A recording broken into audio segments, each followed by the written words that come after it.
Hi നമസ്കാരം. Voice of മുജീബിലേക്ക് അവർക്കും സ്വാഗതം. ചാനൽ ആദ്യമായി കാണുന്നവർ സബ്സ്ക്രൈബ് ചെയ്യുക, ലൈക്ക് ചെയ്യുക, നിങ്ങളുടെ അഭിപ്രായങ്ങൾ കമൻ്റായി രേഖപ്പെടുത്തുക.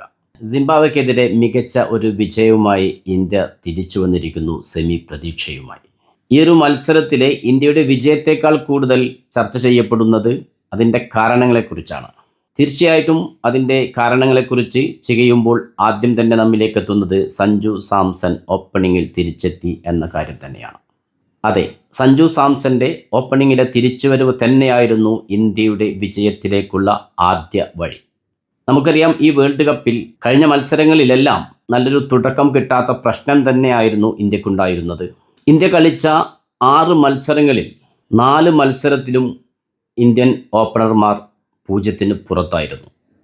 3 മത്സരത്തിൽ അഭിഷേക് ശർമ്മയും 1 മത്സരത്തിൽ ഇഷാൻ കിഷനും.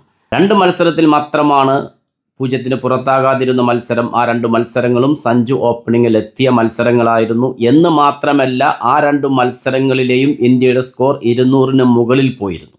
നമീബിയക്കെതിരെ 209, സിംബാബ്വെക്കെതിരെ 256. സഞ്ജു ഓപ്പൺ ചെയ്ത 2 മത്സരങ്ങളിലെയും ഇന്ത്യയുടെ സ്കോറാണിത്. ഈ 2 മത്സരങ്ങളിലും സഞ്ജു വലിയൊരു ഇന്നിങ്സ് ഒന്നും കളിച്ചിട്ടില്ല. പക്ഷെ നല്ലൊരു തുടക്കം നൽകിക്കൊണ്ടാണ് 2 ഇന്നിങ്സിലും പുറത്താകുന്നത്.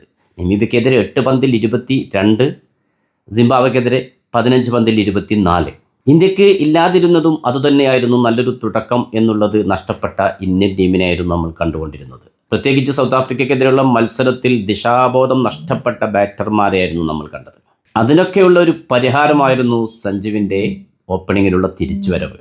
സഞ്ജു സാംസൺ പുറത്തായപ്പോൾ ദിനേശ് കാർത്തിക് പറഞ്ഞത്, സഞ്ജു തൻ്റെ റോൾ ഭംഗിയായി നിർവഹിച്ചിരിക്കുന്നു, അയാളുടെ ഉത്തരവാദിത്വം നിറവേറ്റിക്കൊണ്ടാണ് മടങ്ങുന്നത് എന്നാണ്.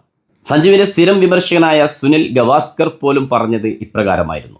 സഞ്ജു 50 നേടിയിട്ടില്ലായിരിക്കാം, പക്ഷേ അയാൾ ടീമിനു വേണ്ടിയാണ് വമ്പൻ ഷോട്ടിന് മുതിർന്ന് പുറത്തായത്.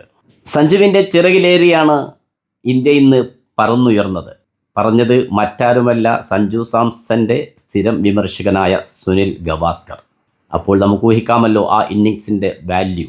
ആകാശ് ചോപ്ര പിച്ചിൻ്റെ സ്വഭാവം മാറിയത് കൊണ്ടാണ് ഇന്ത്യക്ക് നന്നായി കളിക്കാൻ കഴിഞ്ഞത്, എല്ലാവരും നന്നായി ബാറ്റ് ചെയ്തു എന്ന് പറഞ്ഞപ്പോൾ സുരേഷ് റൈന അതിന് മറുപടിയായിട്ട് പറഞ്ഞത് ഇപ്രകാരമാണ്: മാറിയത് പിച്ചല്ല, മാറിയത് ഓപ്പണറാണ്. സഞ്ജു സാംസൺ ഓപ്പണിങ്ങിൽ വന്നതുകൊണ്ടാണ് ആ ഒരു മികച്ച തുടക്കം ഇന്ത്യക്ക് കിട്ടിയത് എന്ന് റൈന ചോപ്രയെ തിരുത്തുന്ന സാഹചര്യമുണ്ടായി. അതെ, കാണുമ്പോൾ നമുക്കത് ഒരു ചെറിയ ഇന്നിങ്സായി തോന്നുമെങ്കിലും അതിൻ്റെ മഹത്തരം വളരെ വലുതാണ്. അതുതന്നെയാണ് മുൻകാല ക്രിക്കറ്റർമാർ ആ ഒരു ഇന്നിങ്സിനെ പ്രശംസിച്ചുകൊണ്ട് പറയുന്നത്.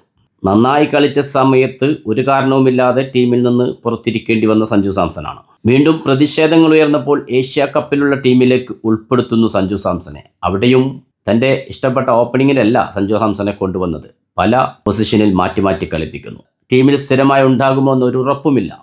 അവിടെയെല്ലാം അയാൾ കളിച്ച് ജയിച്ചു കയറി. പിന്നീട് ടീമിൽ നിന്ന് പുറത്താകുന്നു, വീണ്ടും ടീമിലെത്തുന്നു. വേൾഡ് കപ്പിന് മുമ്പുള്ള ആ ഒരു സീരീസിലെ മോശം പ്രകടനം കാരണം കൊണ്ട് ബെഞ്ചിലിരിക്കേണ്ടി വരുന്നു.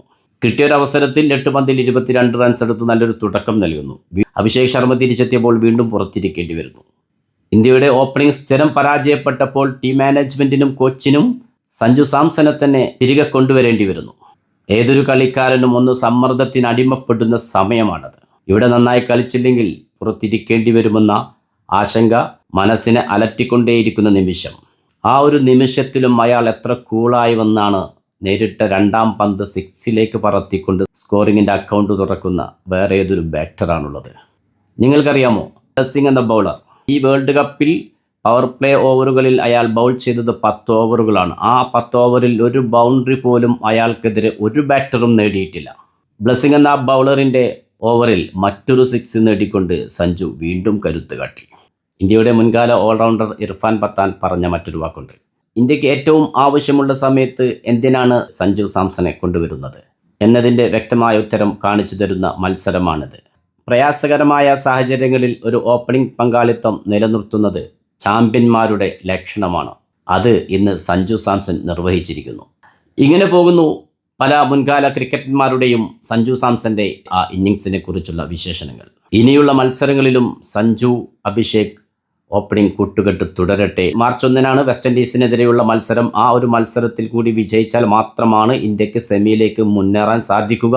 അത് സാധ്യമാകും എന്ന് തന്നെയാണ് നിലവിലെ പ്രകടനത്തിൽ നിന്ന് നമുക്ക് മനസ്സിലാകുന്നത്. എങ്കിൽ പോലും ബൗളിംഗിൽ അല്പം പിറകോട്ട് തന്നെയാണ്. പ്രത്യേകിച്ച് വരുൺ ചക്രവർത്തി അധിക റൺസ് വഴങ്ങി തുടങ്ങിയപ്പോൾ ഇന്ത്യക്കത് ക്ഷീണമായി തുടങ്ങിയിട്ടുണ്ട് എന്ന് കഴിഞ്ഞ മത്സരങ്ങളിൽ നമ്മളത് മനസ്സിലാക്കിയതാണ്. എല്ലാ പിഴവുകളും പരിഹരിക്കപ്പെട്ട് ഇന്ത്യൻ ടീമിന് മുന്നോട്ട് പോകാൻ സാധിക്കട്ടെ എന്നാശംസിച്ചുകൊണ്ട് തൽക്കാലം നിർത്തുന്നു. നിങ്ങളുടെ സ്വന്തം വോയിസ് ഓഫ് മുജീബ്. ചാനൽ ആദ്യമായി കാണുന്നവർ സബ്സ്ക്രൈബ് ചെയ്യുക, ലൈക്ക് ചെയ്യുക, നിങ്ങളുടെ അഭിപ്രായങ്ങൾ കമൻറ്റായി രേഖപ്പെടുത്തുക. Good bye.